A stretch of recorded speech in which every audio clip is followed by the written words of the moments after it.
I told you it was a dream team. Here we go. Okay. So what I know we're going to do is I get the moderator's prerogative to ask a question or two of all of us. But then apparently we're live streamed, so we have an audience sending in questions. Oh, God. So I know it's going to be really roll the dice. No, we appreciate you. Please send in your questions. We're very excited. Don't ask anything too crazy. Okay. So, but in that prerogative, so as we think about the sort of themes of the night for rights and liberties, two things struck me that I want us, if we can, drill down on, right? It's the what and the how, right? So the what question is, well, what civil rights and civil liberties are we talking about, right? And what values? Genevieve, you talked about how it's all really culturally contingent, right?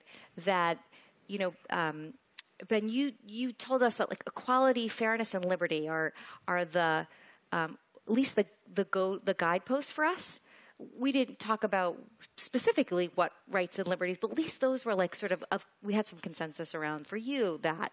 But in a culturally contingent world, right, where we're thinking we're not sure what it is we all share, right? Do we then ultimately redound down to the private actor that Ben worries about, right? That if indeed we can't come up with a set of shared values and norms, and we're agnostic because we know it's all very culturally contingent, then the problem is then we leave it to the hands of the private parties, who is not always run by Blaise. I know I can't say run things, but it's not always going to be Blaise, right? Which would make me feel a whole lot better if it was you. But it's not always going to be, right? So can we as a panel think about are we okay with fairness, equality, and autonomy? Are there other set of values we want to add to the mix? And as we think about the what, that is, are there pressing, I know today one of the questions was like, what are the set of problems we think are that we most urgently need to address, right?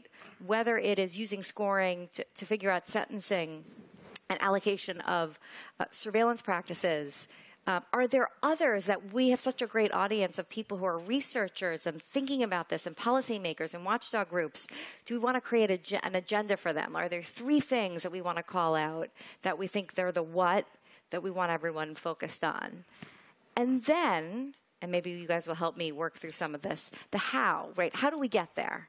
In Europe, we have this imperative that we have to explain things, explain automated decisions in some way. How do we do that, though, when even the designers can't explain it? So I'm thinking, Blaise, of the device that knows us, but can it give it an explanation?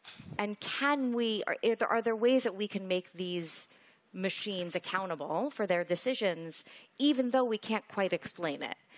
Are there other possibilities? And for the surveillance state that we don't know that we're under surveillance all the time, or we know we're using these scoring systems in a meaningful way, how do we litigate, right? How do we come up with sets of problems that we have this agenda?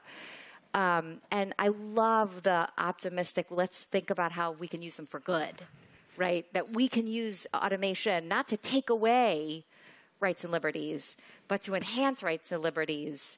And how might we imagine that? I loved it. I think it's such a hopeful note for us to end on.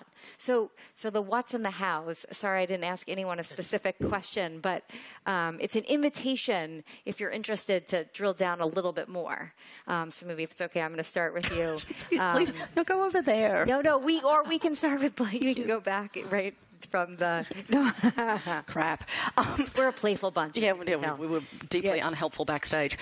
So listen, I think one of the challenges here is I don't mean to suggest that it all devolves to nothing, but I think what does become clear is that what constitutes a conversation about rights and liberties feels different in different countries because they're adhering to different challenges. There's been an interesting set of conversations in Australia recently about how you might use data and technology systems to think about domestic violence, a thing that actually has a considerably greater impact on Australia than terrorism. And there's been a really interesting set of conversations about how would you use predictive policing and things like that to identify victims of domestic violence. Now, that's meant there's been a conversation about how do we think about human rights a la Rawls and McKinnon, but to allow that sitting inside that, those rights were often not necessarily the rights of women. So there's an interesting argument that says, how do you then think about rights and liberties when those are experienced differently, not only by race but also by gender, and are there other things you could choose to tackle?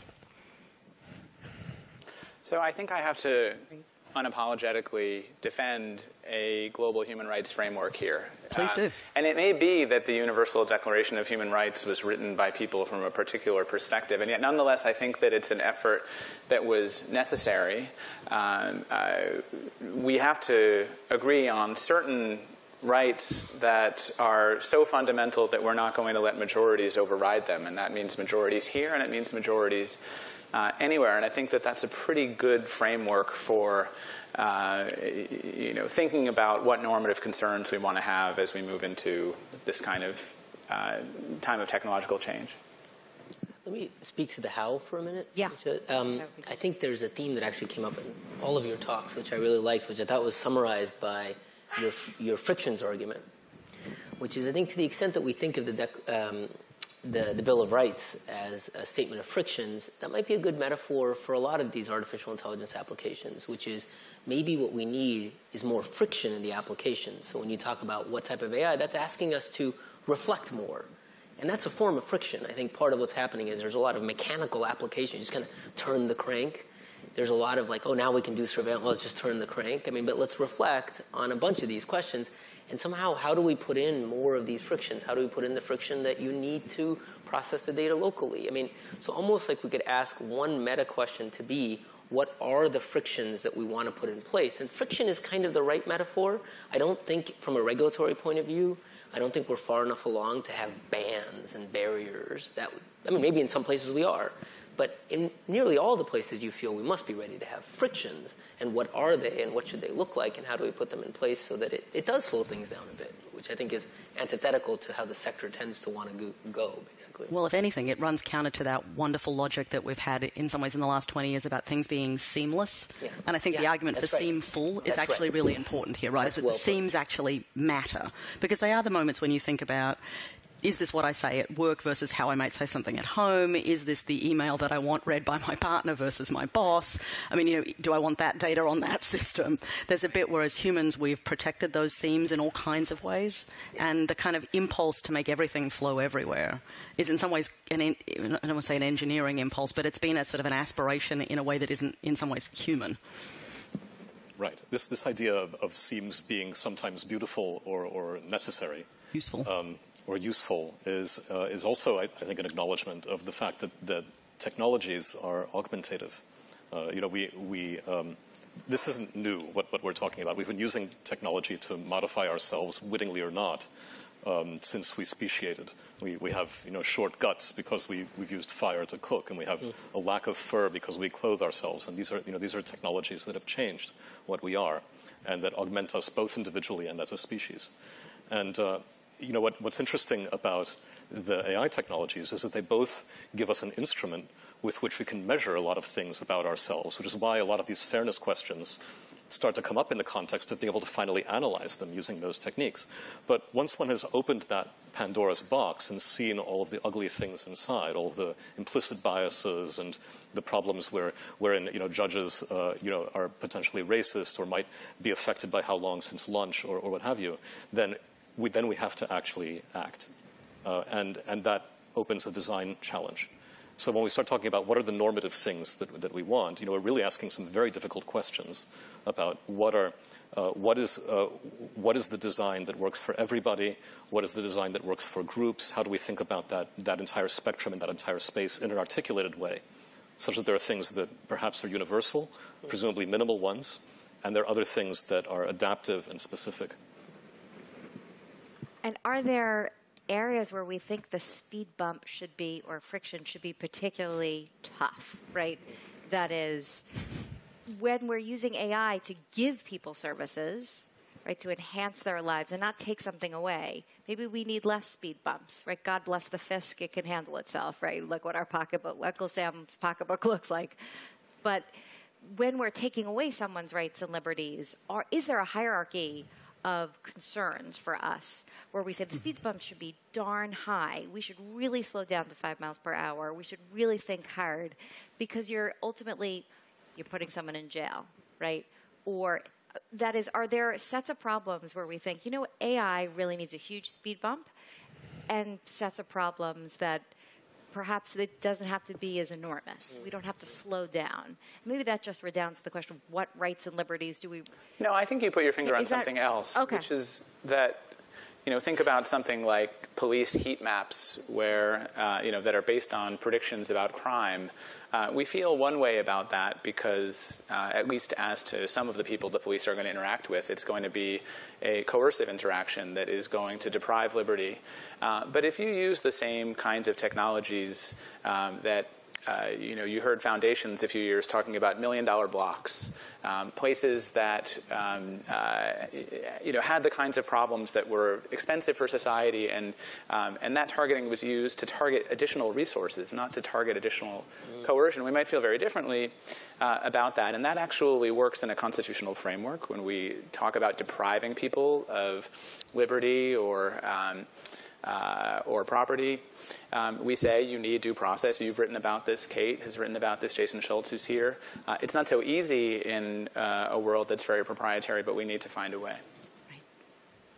I think another place where a speed bump is a little bit meta. It's less about the outcome variable per se, whether it's, which I agree with, coercion versus, but it's about the nature of the thing. So if you were thinking of clinical trials and drugs, if tomorrow I introduced not a drug, but let's say a device technology for diagnosing cancer, we have an incredible regulatory machinery for what do I need to show this is an effective diagnostic tool. But if I had an algorithm that just simply helped analyze it for the doctor, that's not a diagnostic tool in the sense of taking blood from you, but it's serving the same purpose. So I feel like one of the places where we need a lot of friction is when we actually come up to the point where something is being rolled out en masse.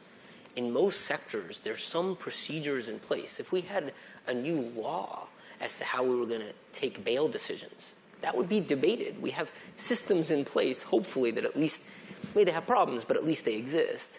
But these things almost find a way into the back door of getting to scale without there ever having triggered any of those things.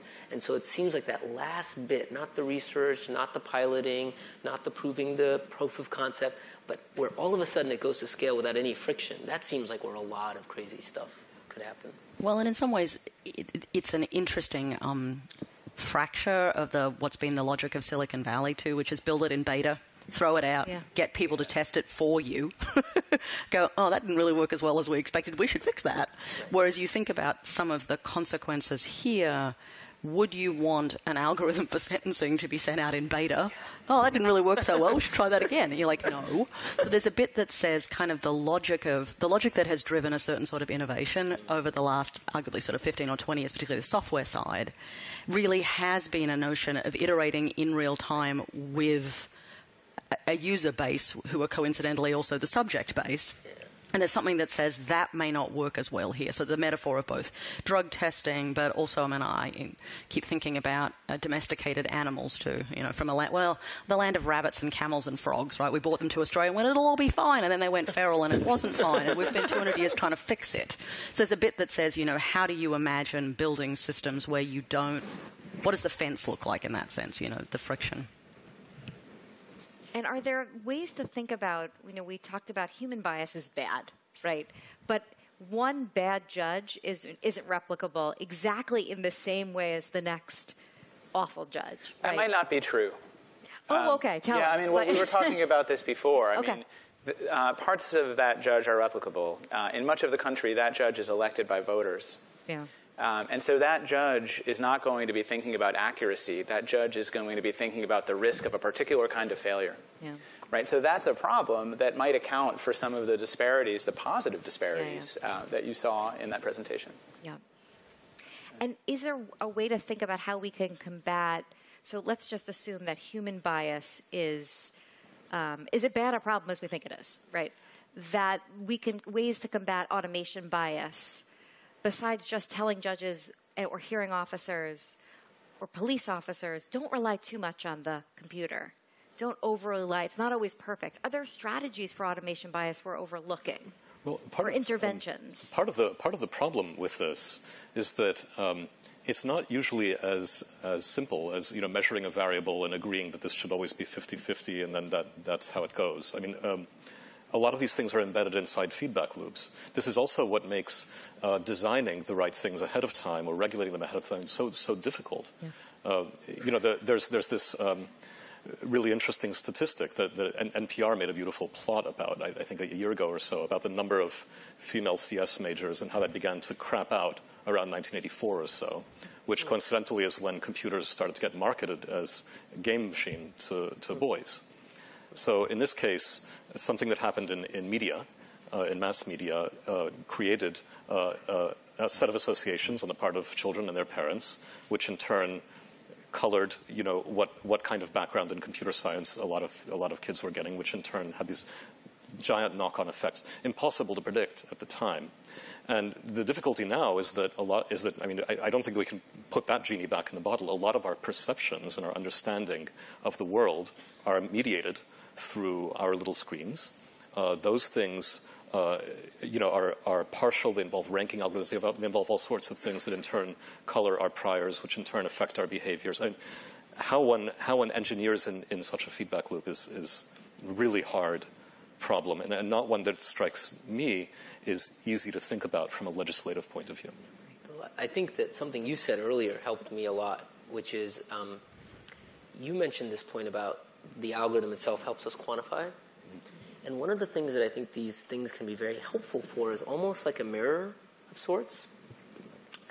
We did this study a long time ago where we sent out a bunch of resumes with African-American names and white names and just randomized them.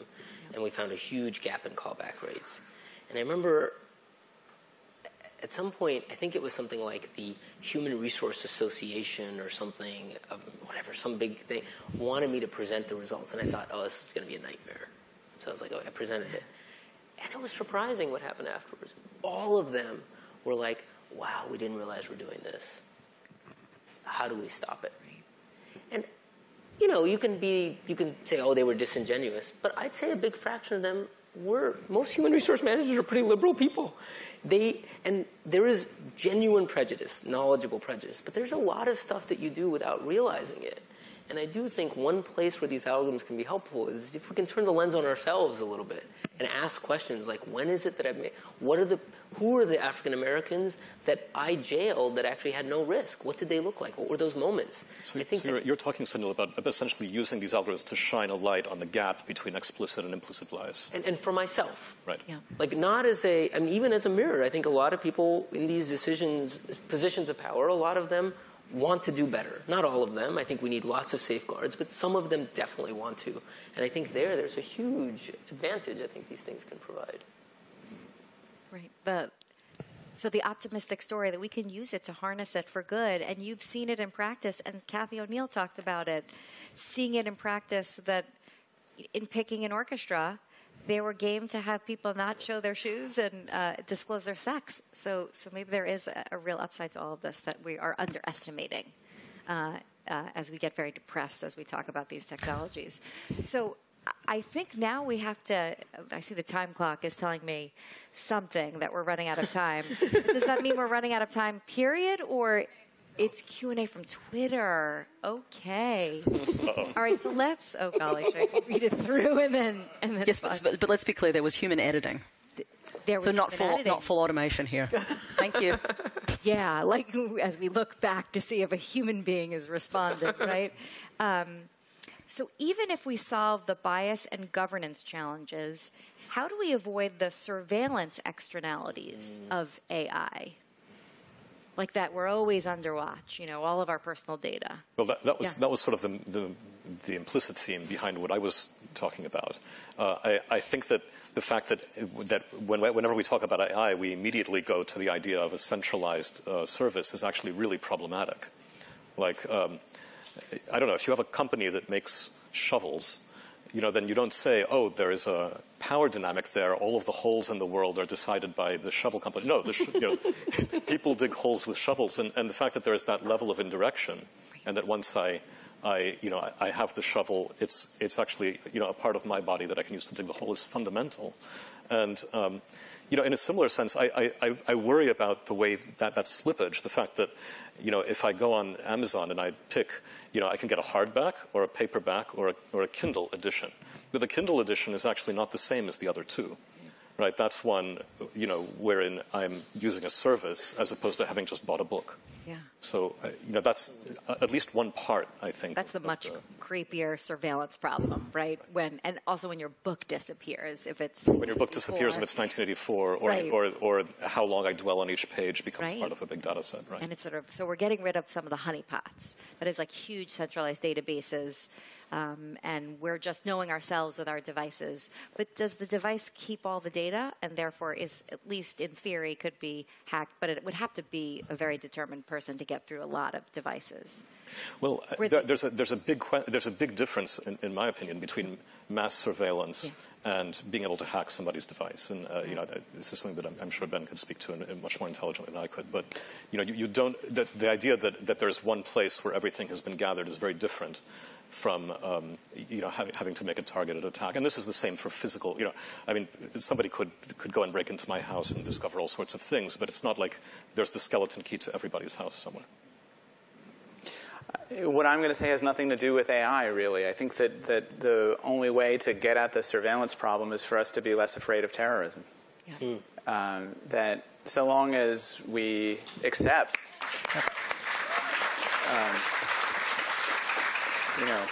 as a matter of what we call national security, that terrorism is an existential threat on par with prior genuine existential threats, then we're not going to make a lot of headway saying that we shouldn't deploy the best technologies in order to catch terrorists. And there is more talk of resilience rather than fear in some circles, but our politics are really upside down here, and I think this is a little bit outside the scope of this conference. So what ability do we have to opt out of AI? And instead of the question being what ability do we have, because maybe we don't think we have any, but should we have it? And at what point should we have it? And is it even a realistic question? I'm adding this, is it realistic? But is it something we can really think about, opting out meaningfully? I feel like your talk touched on this point, which is when we ask questions like that, we're almost casting such a big category on a thing that it feels like the big cognitive traps in this area come when we think of this as a thing. Right. When it's really an insanely differentiated thing with its own structure in each category. I don't know. I mean, that was your... Yeah, that was a nice summary. It's good. Well done. That was A+. How do you feel about that? I thought it was really good. And I think, it's the right caveat, right, to say what would it mean to opt out of AI? Are you going to opt out of being in a data set that is subject to machine learning? Are you going to be a thing that the computer vision Roomba doesn't recognize? It's sort of it's a difficult question to unpack there. And frankly, we already know, for those of you who weren't lucky enough to be here for the rest of today, we already know there are all kinds of categories of things that do not end up inside data sets. So they are opted out, which is not the same as opting out. I grant you there's different loci of agency there. But, one of the real challenges, and I think it's, where Ben is rightly pointing the focus, is to say, who are the agents in this? Who has agency and who are subjects and objects? And to whom would you choose to opt out and under what circumstances? And oh, by the way, even on some circumstances where you opt out, you will still be in the data set. I'm famously not on Facebook. I don't have an account on Facebook, but I have lots of people who put me on Facebook all the time. Yeah. So, I can choose to not participate, and it doesn't make any difference. So there's also a bit that says the nature of your network, the nature of where you live, the nature of who you are with, the nature of being an immigrant in this country means that I'm opted into a whole series of things, even when I would choose to structurally opt out. So I wish that were a system that made sense, but I don't think it does yet. Right. And I think along those lines, the question of to what extent do we have real autonomy in this area? The question is, federated learning might be a step forward, but Google still owns the insights derived from data, right? So are there still privacy implications is the question. Sure. Okay. Brutal honesty, right? Yeah. Yeah, it's. I mean, it's only it's a technique that adds to the palette of possible things. But this I guess speaks to your previous question too. I mean, I think. What was it? It's the new electricity. AI is like, can you opt out? Well, yes, you can opt out of electricity by living like the Amish do. And I think it'll be a similar sort of question with AI in a few years, if it isn't already. But also, it's not singular. It's not one thing. Right. These are relational questions. And so are the speed bumps, too, that we've imagined, or seams, right, are all relational and specific and contextual, right? So we can't be so sweeping, maybe, in these questions, perhaps. And I think this is connected to it. How do we make AI that works for the many if big companies have to make money? Like, how do we monetize this if we're not going to disadvantage people when inherently sorting people into boxes of risky and least risky is to make money or to the advantage of private actors? Can we still make money and use AI while being fair? I think ultimately is this question. Well, and sure. Of course it is. If not, we should all just wrap it up. It's a first order what most companies, and I hesitate to say all because if your company is making criminal judgments by compass or something, then I don't know what the motives are exactly. But to most of the big companies deploying this in some way or other, the goal is to make it useful and work for as many people as possible. And so, I mean, I don't want to be too glib about it, but in many cases, if it's failing to be fair, that means that it's failing to work for some fraction, which may not even be the minority. When you start to put together, all of the people who are not male, not white, like you're not exactly looking at a minority, right? So failures of that sort are economic failures as much as they are failures of justice. Right, that we might very well turn away from because it's a market failure. I think in other sectors, I think there's sort of a very crude three-part way you can think about this. One is there's parts where profit and customer or consumer interests align, and that's because if the person isn't selling you a product you like, you won't go to them, and that's a big part of the economy, and that's why you get tomatoes that work fine. But then there's a second category where there's something that goes wrong, where the customer can lose and the firm can make money, and that happens in financial services all the time. And that's one of the biggest problems. And there are big sectors where this happens. You can make a lot of money in retirement savings advice giving, and that's not helping anybody. And so, I think there's a big layer of that. And one of the big dangers is because there's so much money there, it's very easy for technology to start to creep into that space. And so that would be one set of areas I'd keep an eye on. And then the third area, which I think is the biggest problem by far, is that we have a situation where it's companies selling to governments. And what you have is like an incredible asymmetry right now. Yeah. Like right now, I think we're on the verge of a major disaster, which is city governments and lots of different governments going out and procuring these technologies. Yeah. Basically, at the whim of whatever random companies are providing these things, they're not coming particularly armed with a lot of knowledge. They're being given, I think, so that third category of procurement is a place where... Like the worst pathologies of ad law, corruption, right? Like ignorance, corruption, right? They're buying it. Right. They have no idea. And there's no transparency. They say, we can't release the... What do you mean you can't release the algorithm? I bought it. Well, like with healthcare, one has neither the advantages of capitalism nor of central planning. Right? There you go. Exactly. There you go. That's right. Okay, so our last question. Wait, where is it? Okay, here we go. It's about what's the due process rights? I can't find it now, but I can't believe I can't find it. I got up at 2 a.m. Forgive me. Even if jailing by algorithm could be more efficient and fair, what due process do people have a right to? So I wonder, Ben, if you want to take that, just because we have, or just in terms of substantive. Yeah, I think procedural due process. In general, we should be worried about coercive government actions that can't be meaningfully challenged. And so what we're seeing in some cases now is the companies who design these systems going into court and saying that this is a trade secret. We can't show the defense expert the inside of this box because it'll hurt our business. We won't even do it under a protective order and conceal it from the public. That's really a problem.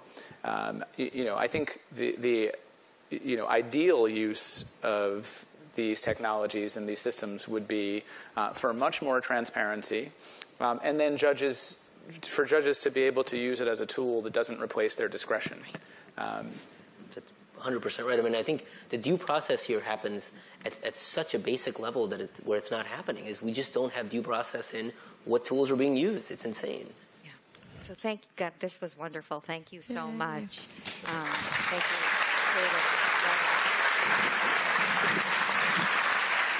We will exit stage now.